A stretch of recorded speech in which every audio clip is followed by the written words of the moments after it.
Hello friends, welcome back to Adhyayan coaching institute. बच्चों, आज इस वीडियो में हम समझेंगे कि 170 प्लस कैसे स्कोर करें एमएसटीसीटी के एग्ज़ाम में। ये वीडियो मैं उन बच्चों के लिए बना रहा हूँ जो बच्चे सच में अपना एक टारगेट डिसाइड करके रखें। उनका एक गोल है कि मुझे इस कॉलेज में जाना है। महाराष्ट्र में बहुत सारे टॉप कॉलेजेस हैं, जैसे COP है, VJTI है, SPC वगैरह है, VIT वगैरह है। तो इसमें अगर आप जाना चाहते हैं तो आपको मिनिमम स्कोर जो होता है 200 में से एटलीस्ट 165-70 के आसपास, 170 के आसपास चाहिए, इवन उससे ज़्यादा। तो ये मिनिमम स्कोर है, इतना आपको चाहिए। तो उतना मिनिमम स्कोर कैसे लाना है ये मैं आपको बता सकता हूँ। मैं खुद SPC कॉलेज का स्टूडेंट रह चुका हूँ, तो मैं आपको गलत गाइडेंस नहीं दूंगा। और उस वक्त बच्चों मुझे कोई गाइडेंस नहीं मिला था। मैं गॉड प्रॉमिस बोल रहा हूँ, मुझे कोई इंस्टीट्यूट वगैरह में मैंने कोई कोचिंग वगैरह नहीं ली थी। जो भी कुछ किया था खुद से किया था, ठीक है। तो अब आ जाते हैं हमारे प्लानिंग और शेड्यूल के ऊपर। ये वीडियो उन बच्चों के लिए है जो बच्चे सीरियसली अपने टारगेट को अचीव करना चाहते हैं। मुझे 5 दिन लग गए इस वीडियो को बनाने में। एनालाइज किया मैंने पूरा कि कैसे आप इतने कम समय में कैसे आप ये स्कोर पा सकते हैं। तो जो बच्चे सीरियस हैं वो वीडियो को आखिरी तक देखें। मैंने पूरा बताया है आपको किस तरीके से आपको प्रिपरेशन करना है और आपको उतना स्कोर आ जाएगा। और जो बच्चे सीरियस नहीं है, बस यूट्यूब पे यही ढूंढते रहते हैं कि कैसे स्कोर करें, कैसे स्कोर करें, शॉर्टकट। प्लीज़, यहाँ पे कोई शॉर्टकट नहीं है। ये स्मार्ट वे है, सिस्टमेटिक प्लानिंग है और ये आपको फॉलो करना है। मेहनत करना है, हार्डवर्क करना है। दिन के 15-16 घंटे आपको वर्कआउट करना है, तब जा कर के आपको मिलने वाला है मार्क्स। तो शॉर्टकट नहीं है। व्यूज़ से कुछ फ़र्क नहीं पड़ता मुझे। आप देखेंगे तो आपका फ़ायदा है, नहीं देखेंगे तो आपका नुकसान है। तो चलिए स्टार्ट करते हैं। बच्चों, यहाँ पे मैंने एक चार्ट बना रखा है, चलिए उसको देख लेते हैं। आपके जो एग्ज़ाम स्टार्ट हो रहे हैं बच्चों, 4 जुलाई से स्टार्ट हो रहे हैं और अगस्त तक भी जाने वाले हैं। 6-7 अगस्त तक है। तो अगस्त में जो बच्चों के एग्ज़ाम होंगे वो CBSE वाले होंगे। आपका एग्ज़ाम जो होगा, जो स्टेट बोर्ड के हैं, उनका जुलाई में ही ख़त्म हो जाएगा, ठीक है। Days we have almost 40 days, almost 40 दिन हैं हमारे पास प्रिपरेशन के लिए, ठीक है। कैसे करेंगे वो 40 दिनों को यूटिलाइज अभी बताता हूँ। कौन कौन से चैप्टर पढ़ना है वो बताता हूँ। अगर आप उतना पढ़ते हो और उस हिसाब से करते हो तो 170 प्लस आराम से हो जाएगा। मैथ्स का जो है नंबर ऑफ क्वेश्चंस, यहाँ पे जो क्वेश्चंस आने वाले हैं, क्लास 11th से 10 क्वेश्चन आएंगे, क्लास 12th से 40 क्वेश्चंस आएंगे। तो 2 मार्क का एक क्वेश्चन होगा, तो टोटल हो जाएगा 100 मार्क्स। अब बच्चों हमें क्या करना है, हमें टारगेट जो करना है वो 90 मार्क्स का करना है। 90 मार्क्स का टारगेट करना है मैथ्स में। फिजिक्स और केमिस्ट्री ये दोनों के लिए है, PCB और PCM दोनों के लिए, इसीलिए मैंने बीच में लिखा है। यहाँ पे 10 क्वेश्चन जो होंगे आपके 11th से होंगे और 40 क्वेश्चन जो होंगे आपके 12th से होंगे। तो ये फिजिक्स केमिस्ट्री दोनों के लिए एप्लीकेबल है। मार्क्स जो कैरी करेगा एक क्वेश्चन वो 1 मार्क का होगा और टोटल 50 मार्क्स का होगा। अगर कंबाइन करेंगे फिजिक्स और केमिस्ट्री तो 100 मार्क्स हो जाएगा। और आपको टारगेट करना है फिजिक्स में 40 और केमिस्ट्री में 45। केमिस्ट्री थोड़ा थेरी बेस है, जल्दी हो जाता है। और जो हमें टाइम अलॉट करना है, याद रखना बच्चों, हमें फिजिक्स और केमिस्ट्री के लिए 90 मिनट्स मिलेंगे दोनों को, ठीक है। इसको 90 मिनट्स मिलेंगे, इसको 90 मिनट मिलेंगे। तो ये पेपर आपका पहले होगा, तो इसमें कोशिश कीजिएगा कि फिजिक्स करने के लिए पहले, और फिजिक्स जब आप करेंगे तो आपको ये ध्यान रखना है कि ये ज़्यादा टाइम कंज्यूम करेगा और केमिस्ट्री कम टाइम कंज्यूम करेगा। और इसको आपको एफर्ट लगा के करना है। यहाँ पे केमिस्ट्री में कम एफर्ट लगेगा। तो केमिस्ट्री में आप 45 स्कोर कर सकते हैं इजीली, फिजिक्स में आप 40 स्कोर करेंगे। ये मैंने मिनिमम टारगेट रखा है। आप मैक्सिमम कर सकते हो, बट ये मिनिमम टारगेट है। तो अगर इन दोनों को आप देखेंगे तो टोटल आपको 175 मिल जाएगा। जो बायो वाले बच्चे हैं, जो PCB का एग्जाम देंगे MSTCT में, जिनको फार्मेसी में एडमिशन लेना होगा, उनको भी जो बायोलॉजी होगा 20 क्वेश्चन 11th से आएंगे और 80 क्वेश्चंस जो होंगे आपके 12th से आएंगे। तो 1 मार्क का एक क्वेश्चन होगा, टोटल 100 मार्क्स हो जाएगा और आपको 90 का यहाँ टारगेट लेके चलना है। बच्चों, बायो वालों के लिए बहुत बढ़िया रहता है क्योंकि ये पूरा थियरी होता है और आप इजीली यहाँ पे 90 स्कोर कर सकते हैं। तो आपको भी यहाँ पे 175 आप स्कोर कर सकते हो, ठीक है। इन दोनों को मिला के 175 मार्क्स आप जा सकते हो और ये PCM वाले 175। तो 175 हमारा टारगेट है। तो कौन कौन से चैप्टर करने हैं और कितने टाइम में करना है, ये 175 स्कोर चाहिए ना, तो उसके लिए चैप्टर तो करने पड़ेंगे ना। और बच्चों, ये आप करते रहेंगे। जो मैं अभी बताने वाला हूं आपको कि इतने इतने आपको चैप्टर करने हैं, तो एक दिन में आपको कितने चैप्टर करने हैं वो बताने वाला हूं। प्लस आपको करना क्या है, अल्टरनेट डेज पे। आज सपोज आपने कोई पेपर दिया, कोई एग्जाम दिया, मॉक टेस्ट दीजिए, ऑनलाइन दीजिए या ऑफलाइन, जो भी आपके पास बुक्स वगैरह होगी, आज आप एक पूरा पेपर दीजिए, फिर एक दिन छोड़ के दूसरा पेपर दीजिए और अपना परफॉर्मेंस जो है उसको इवेल्युएट कीजिए। Try to improve your performance. ठीक है, तो चलिए देख लेते हैं कौन कौन से चैप्टर हमें प्रिपेयर करने हैं। ठीक है बच्चों, यहाँ पे मैंने वो चैप्टर्स लिख रखे हैं जिनको आपको प्रिपेयर करना है और जो इजीली प्रिपेयर कर पाएंगे आप, और आपके स्कोर जो है 170 प्लस आ जाएंगे। ठीक है, तो मैथ्स में क्या क्या करना है यहाँ पे देख लेते हैं। 11th में आपको टोटल 9 चैप्टर्स हैं। जो MST वाले बच्चे हैं उनको, बहुत सारे बच्चों को कोनिक्स में दिक्कत है, अगर आपको किसी और दूसरे चैप्टर में दिक्कत है तो आप एक चैप्टर स्किप कर दीजिए। ठीक है, तो यहाँ पे जो टोटल क्वेश्चंस आने वाले हैं 10 क्वेश्चंस रहेंगे। तो आप अगर एक चैप्टर छोड़ भी देते हैं तो मैक्सिमम अगर आप 2 क्वेश्चन उसमें से नहीं अटेम्प्ट करेंगे उसका 11 का, तो 4 मार्क्स आपके डिडक्ट होंगे। तो यहाँ पे आप 16 मार्क्स स्कोर करेंगे, और ये जो 16 मार्क्स 11th का आप स्कोर करेंगे वो श्योर कीजिए कि पूरा आते हैं आपको। ठीक है, उसमें फिर मिस नहीं करना है आपको अगर आप ऑप्शन छोड़ रहे हैं। दूसरा 12th का यहाँ पे integration 8 mark, trigonometry function 6, 3D geometry, differentiation, application of derivative, differentiation, ये जो मार्क्स मैंने लिखा है बच्चों, जो हाईएस्ट मार्क्स हैं यहाँ पे देखिए, application of derivative 6 marks, differential equation 6 mark, application of definite integral 6 mark, logic 4 mark का है, प्लेन एंड लाइंस जो है आपका 8 मार्क्स का है कंबाइंड। ठीक है, पेयर ऑफ स्ट्रेट लाइन जो है वो 4 मार्क का है, मैट्राइसेस एंड वेक्टर्स दोनों मिला के 8 मार्क्स का आएगा, कंटिन्यूटी एंड बाइनोमियल डिस्ट्रीब्यूशन जो है वो 8 मार्क का।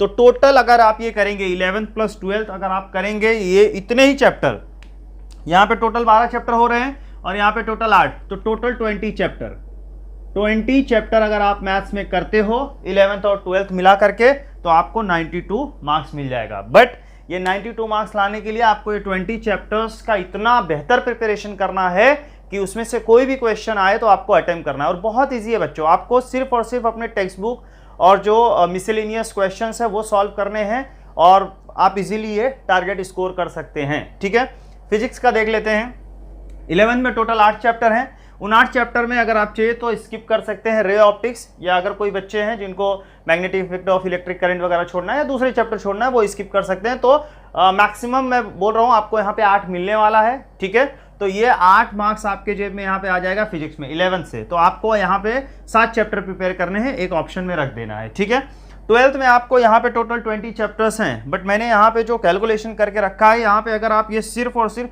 यहाँ पे 14 चैप्टर हैं, 14 यहाँ पे और 7 यहाँ पे, 14 और 7 बच्चों हो जाएंगे आपके 21 चैप्टर। 21 चैप्टर्स अगर आप प्रिपेयर करते हो फिजिक्स में तो आपको 40 आराम से आ जाएंगे और हमारा यही टारगेट है। ठीक है, फिजिक्स में देखिए बच्चों यहाँ पे बहुत मेहनत लगेगी, उससे अच्छा ये दोनों जो सेक्शन है केमिस्ट्री और मैथ्स है, आप यहाँ पे अगर वर्कआउट कर लेंगे तो आपको स्कोर बेहतर आ जाएंगे। बट हमें अपने मार्क्स को 175 ले जाना है, 170 तक ले जाना है, तो फिजिक्स भी उसमें रोल इंपॉर्टेंट प्ले करेगा। ठीक है, तो इसीलिए यहाँ पे मैंने जो मिनिमम टारगेट है वो मैंने 40 रखा है। तो यहाँ पे देखिए केटीजी करना है आपको 4 मार्क का है, एटम मॉलिक्यूल न्यूक्लियाई 3 मार्क का है, एसएचएम ऑसिलेशन आपका 3 मार्क का है, स्टेशनरी वेव 2 मार्क का आएगा, वेव मोशन 2 मार्क का आएगा, circular motion, rotational motion, stationary wave, magnetic effect of electric current, electrostatics, ये सब जो चैप्टर्स हैं ये 2-2 मार्क के हैं। ठीक है, यहाँ पे जो मैंने लिख रखे हैं, और ये मैक्सिमम मार्क्स यहाँ से आने वाला है एटम मॉलिक्यूल न्यूक्लियाई, एसएचएम और केटीजी वगैरह से। ठीक है, तो बहुत सारे ऐसे चैप्टर हैं जो मैंने छोड़ दिया है, जैसे इलेक्ट्रोमैग्नेटिक इंडक्शन है, ये सब चैप्टर वगैरह मैंने यहाँ पे नहीं लिखा है क्योंकि वहाँ पे कॉन्सेप्ट ज़्यादा लगेगा, बहुत ज़्यादा मेहनत लगेगी। ये ऐसे चैप्टर हैं जो आप प्रिपेयर कर सकते हैं इजीली। ठीक है, इलास्टिसिटी वगैरह है, ये सब में आपको ज़्यादा फॉर्मूलेज नहीं है, बहुत ईजिली मैग्नेटिज्म वगैरह है, आसानी से आप कर लेंगे और आपको स्कोर आ जाएगा। तो यहाँ पे टोटल आपको 40 मार्क्स मिल जाएगा सिर्फ 21 चैप्टर प्रिपेयर करके।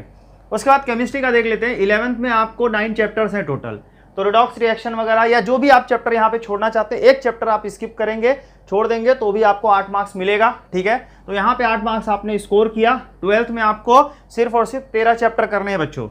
आई थिंक आपको केमिस्ट्री में 16 चैप्टर हैं 12th में, तो आप 3 चैप्टर स्किप कर दीजिए, फिर भी आपको 45 मिल जाएगा। 40 मार्क यहाँ पे, 8 मार्क यहाँ पे मिलेंगे, बाकी के मार्क्स आपको 12th से स्कोर करने हैं। केमिकल थर्मोडायनेमिक्स जो है आपको वहाँ से 5 नंबर का आएगा ही आएगा। कोऑर्डिनेशन कंपाउंड वगैरह जो है वहाँ से 4 मार्क मिलने वाला है आपको। DNP F ब्लॉक जो एलिमेंट है 3 मार्क, एल्कोहल फिनॉल्स वगैरह से 3 मार्क, ऑर्गेनिक कंपाउंड जो है नाइट्रोजन का, जो नाइट्रोजन कंटेन करेगा ऑर्गेनिक कंपाउंड, उसमें से 3 मार्क का आएगा। सॉलिड स्टेट से 2 मार्क का, सॉल्यूशन एंड कॉलिगेटिव 2 मार्क्स का, केमिकल काइनेटिक्स जो है आपका 2 मार्क का है। Halogen derivative of alkanes and alkynes arenes जो है 3 मार्क का है। बायोमोलिक्यूल्स आपका 2 मार्क के लिए आएगा। पॉलीमर्स 2 मार्क के लिए आएगा। ये सब छोटे छोटे चैप्टर हैं। ये अगर आप बच्चों देखेंगे यहाँ पे, ये जो छोटे छोटे 3 चैप्टर हैं, ये 3 चैप्टर ये आपको 6 मार्क दे देंगे, ठीक है। तो ये सब एल्डिहाइड कीटोन्स 4 मार्क का आएगा, बड़ा चैप्टर है। तो यहाँ से आप टोटल 45 मार्क्स लेंगे। और आपने कितना प्रिपेयर किया, 13 यहाँ पे और 8 यहाँ पे, तो 8 और 13 आपको होता है 21, ठीक है। तो 21 चैप्टर यहाँ पे, ठीक है। अब टोटल यहाँ पे देखिए आपका टारगेट 40, 45 और 92, चलिए 90 यहाँ पे, 92 मैक्सिमम यहाँ पे जाना है। तो अगर आप इस तरीके से देखेंगे तो भी आपको 177 हो रहा है, ठीक है, 170 प्लस हो गया। अब ये चैप्टर्स प्रिपेयर करने हैं तो टोटल चैप्टर हमारे हो जाते हैं पीसीएम के लिए। अब जो बायो वाले बच्चे हैं, देखो फिजिक्स और केमिस्ट्री आपको ऐसे ही करना है। बायो में आप मैक्सिमम स्कोर कर सकते हैं और जो भी आपको चैप्टर्स वहां पे हैं, वो जितने चैप्टर्स हैं थियरी बेस है तो आप उसमें करिए। मैथ्स का क्या है, मैथ्स में बहुत सारे सम्स होते हैं तो इसीलिए उसमें मेहनत ज़्यादा लगेगी। थियरी पार्ट मुझे लगता है जो बायो वाले बच्चे हैं वो अच्छा स्कोर कर सकते हैं। तो बायो में आप टारगेट कीजिए 90 प्लस की, और ये फिजिक्स और केमिस्ट्री जैसे मैंने बताया जो जो चैप्टर करना है वो आप कीजिए, ठीक है। अब पीसीएम में आपको टोटल चैप्टर्स जो हैं यहाँ पे हो जाते हैं 60 और 62 चैप्टर, ठीक है। अब 62 चैप्टर हैं और हमारे पास डेज कितने हैं, टोटल डेज हमारे पास जो बचे हैं वो मैंने 40 समझा है, ठीक है, 40 अज्यूम किया, 40 डेज है हमारे पास। अब इन 40 डेज में हमें क्या करना है, पर डे, ठीक है, पर डे 3 चैप्टर खत्म करना है, ठीक है। 3 चैप्टर हमें खत्म करना है, एक फिजिक्स, एक केमिस्ट्री और एक मैथ्स का। तो मॉर्निंग में आप एक काम कीजिए, मॉर्निंग में आप हो सके तो केमिस्ट्री पढ़िए, ठीक है। आफ्टरनून में फिजिक्स एंड इवनिंग में आप मैथ सॉल्व कीजिए, ठीक है। तो ये आपको सिस्टम फॉलो करना है, मॉर्निंग में केमिस्ट्री, आफ्टरनून में फिजिक्स और इवनिंग में मैथ्स। अब जो बायो वाले बच्चे हैं, बायो वाले बच्चे मॉर्निंग में बायोलॉजी पढ़ेंगे और आफ्टरनून में फिजिक्स सॉल्व करेंगे, इवनिंग में आपको केमिस्ट्री सॉल्व करना है, ठीक है। तो इस तरीके से आपको करना है। और टाइम कितना देना है, ठीक है, टाइम आपको जो अलॉट करना है, आपको अराउंड दिन के 14 to 16 आवर, 14 to 16 आवर आपको डिवोट करना है। कैसे करना है ध्यान से देखिए। आपको एक चैप्टर पढ़ना है, पूरी अच्छी तरीके से कॉन्सेप्ट वाइज उसको पढ़ना है। और देखिए अब आपने बहुत सारी चीज़ें पढ़ ली होंगी, आपको पता है कि अब आप पेपर देना है, तो पेपर आपको क्या करना है, अल्टरनेट डेज पे देना है, ठीक है। अल्टरनेट डेज पे जैसे अभी हमारे पास 40 डेज हैं, और अगर आप अल्टरनेट डेज पे पेपर दे भी रहे हैं, क्योंकि ये जो मेरा शेड्यूल है ये 30 डेज का है बच्चों, ठीक है। ये मेरा जो शेड्यूल है 35 डेज ले लीजिए, एक दिन बीच में मिस वगैरह हुआ, तो ये मेरा जो है 35 डेज का है, ठीक है। 35 डेज में ये चीज़ें आपको ख़त्म करनी है। 35 डेज में अब आपको ये चीज़ें करते रहना है डेली। उसके साथ साथ आपको एक एक पेपर भी देना है, मतलब 40 दिन में आखिरी के 40 जो 5 दिन बचेंगे, उन 5 दिन में तो बैक टू बैक आपको पेपर देना है। तो 5 पेपर वहाँ हो गए, ठीक है, 5 पेपर वहाँ आप करेंगे। और उसके पहले आपने कितना सॉल्व किया, अल्टरनेट डेज पे अगर आप करेंगे तो 35 डेज में ऑन एन एवरेज आपने 18 पेपर सॉल्व किया, 18 पेपर, ठीक है। 18 पेपर प्लस 5 पेपर मतलब 23 पेपर आपने सॉल्व किया। अगर आप इतना पेपर सॉल्व करते हैं बच्चों तो आपका स्कोर इतना आसानी से आ जाएगा। और आपको सिंपल सी बात मैं बता रहा हूँ कि पेपर सॉल्व करने से फ़ायदा क्या होता है, जो पेपर में जो पिछले क्वेश्चंस आए रहते हैं उससे आपको आइडिया हो जाता है किस टाइप के क्वेश्चंस आएंगे। अगर 23 पेपर आपने सॉल्व कर लिया तो जो भी चैप्टर्स मैं यहाँ पे बता रहा हूँ आपको उसके हर टाइप के क्वेश्चन आप उसमें सॉल्व कर पाएंगे, ठीक है। अब दूसरी बात यहाँ पे ये देखने वाली है कि अगर आपको सच में ये 175 स्कोर चाहिए तो ये जो सिस्टम मैंने बताया, डेली आपको इतना स्टडी करना ही करना है। 14 to 16 आवर कैसे भी करके आपको स्टडी करना है और ये आपको सिस्टम बना लेना है। इस तरीके से आपको करना है। ये 40 डेज का टारगेट आपको लेकर चलना है। एग्जाम की डेट्स आ गई, आपके पास समय बिल्कुल नहीं। देखिए आपके अंदर वो आग जलनी चाहिए। अगर आपको वो कॉलेज चाहिए, आपको गवर्नमेंट कॉलेज चाहिए, बेस्ट कॉलेज चाहिए, बेहतर कॉलेज चाहिए अगर आपको, तो ये चीज़ें आपको फॉलो करनी पड़ेंगी। इतने पेपर सॉल्व करेंगे, पिछले जो प्रीवियस ईयर्स के पेपर हैं उनको सॉल्व कीजिए, सैम्पल पेपर सॉल्व कीजिए, मॉक टेस्ट दीजिए, ये चीज़ें कीजिए। और ये प्लीज़ अगर आपने पढ़ लिया है, ऑलरेडी एक बार कर चुके हैं सब चीज़ें, फिर भी मैं रिक्वेस्ट करूंगा कि ये इस तरीके से डेली पढ़िए, अभी भी डेली पढ़िए। आपको ये चैप्टर्स के ऊपर फोकस करना पड़ेगा। एक भी मार्क्स कटना नहीं चाहिए इन चैप्टर्स के में से, तो ही जाकर के आपको 175 का टारगेट अचीव होगा।